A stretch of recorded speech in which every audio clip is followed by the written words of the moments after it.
નમસ્કાર। ડીએ વધારો 2024 મુખ્યમંત્રી હેમંત સોરેનની અધ્યક્ષતામાં મળેલી ઝારખંડ મંત્રી પરિષદની બેઠકમાં ઘણા મોટા નિર્ણયો લેવામાં આવ્યા છે।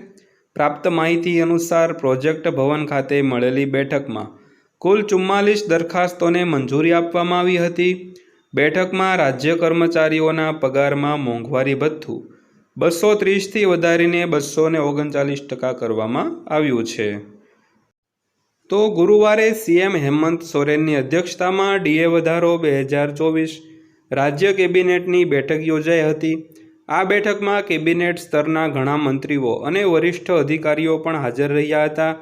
બેઠકમાં નિવાસી શાળાઓમાં વિદ્યાર્થીઓની સંખ્યા વધારવાની દરખાસ્તને પણ મંજૂરી આપવામાં આવી હતી।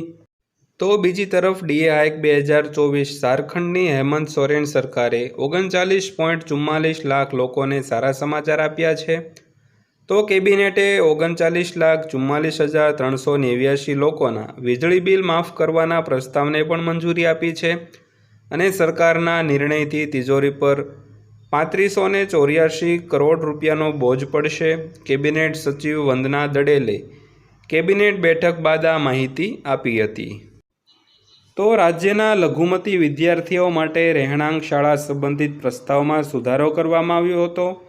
બેઠકમાં રાજ્ય કર્મચારીઓના પગારમાં મોંઘવારી ભથ્થું 230%થી વધારીને 239 કરવામાં આવ્યું છે। તો રાજ્યના રહેવાસી અગ્નિવીરની સૈન્ય કાર્યવાહી દરમિયાન શહીદ થવાના કિસ્સામાં તેમની પત્ની અને આશ્રિતોને અનુકંપાના ધોરણે નોકરી આપવાની જોગવાઈ કરવામાં આવી છે। 10 લાખની એક્સ ગ્રેશિયા ગ્રાન્ટ પણ આપવામાં આવશે। ત્યારબાદ ઝારખંડ મદદનીશ સેવા શિક્ષક સુધારા અંગે પ્રસ્તાવ પસાર કરવામાં આવ્યો છે। બેઠકમાં જામતાડામાં 58,70,96,000ના ખર્ચે મહિલા કોલેજ બનાવવાની મંજૂરી પણ આપવામાં આવી હતી।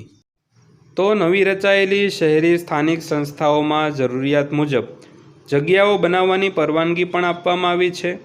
ડીએ તિવારીને ઝારખંડ રાજ્ય ચૂંટણી કમિશનરના પદમાં 1 વર્ષ માટે એક્સટેન્શન પણ આપવામાં આવ્યું છે। તો ઝારખંડ સહાયક શિક્ષક સેવા શરતો નિયમોમાં સુધારાને મંજૂરી પણ આપવામાં આવી છે। તેનુઘાટમાં સોલાર પાવર પ્લાન્ટ સ્થાપવા માટે ફંડ મંજૂર કરવામાં આવ્યું છે। કલ્યાણ વિભાગના વકફ અધિનિયમ હેઠળ ઝારખંડ વકફ નિયમો 2024ને પણ બેઠકમાં મંજૂરી આપવામાં આવી છે। તો બેઠકમાં સિદ્ધુ કાન્હુ યુનિવર્સિટી અંતર્ગત જામતારા ખાતે મહિલા મહાવિદ્યાલયના નિર્માણ માટે મંજૂરી આપવામાં આવી હતી। આ ઉપરાંત કોડરમામાં નર્સિંગ કોલેજ માટે 42 જગ્યાઓ બનાવવાની મંજૂરી આપવામાં આવી છે। એનસીસી અધિકારીઓના માનદ વેતનમાં વધારો કરવાનો પ્રસ્તાવ પણ પસાર કરવામાં આવ્યો છે। કેન્દ્ર સરકારની સ્વદેશ દર્શન યોજના હેઠળ પ્રવાસ વિકાસ યોજનાને મંજૂરી આપવામાં આવી છે। શાળા શિક્ષણ વિભાગની પ્રાદેશિક કચેરીમાં નવા સેવા શરત નિયમોને મંજૂરી આપવામાં આવી છે। આ સિવાય ઝારખંડ પ્રાઇવેટ યુનિવર્સિટી બિલને પણ મંજૂરી આપવામાં આવી છે। તો મિત્રો, આ આજની માહિતી પસંદ આવી હોય તો વિડીયોને લાઇક કરજો, સાથે આપણી આ ચેનલ સબસ્ક્રાઈબ કરી લેજો અને વિડીયોને લાઇક કરી દેજો મિત્રો। તો ફરીવાર મળીશું એક નવા માહિતીના વિડીયો સાથે। ત્યાં સુધી સૌને જય હિન્દ, વંદે માતરમ।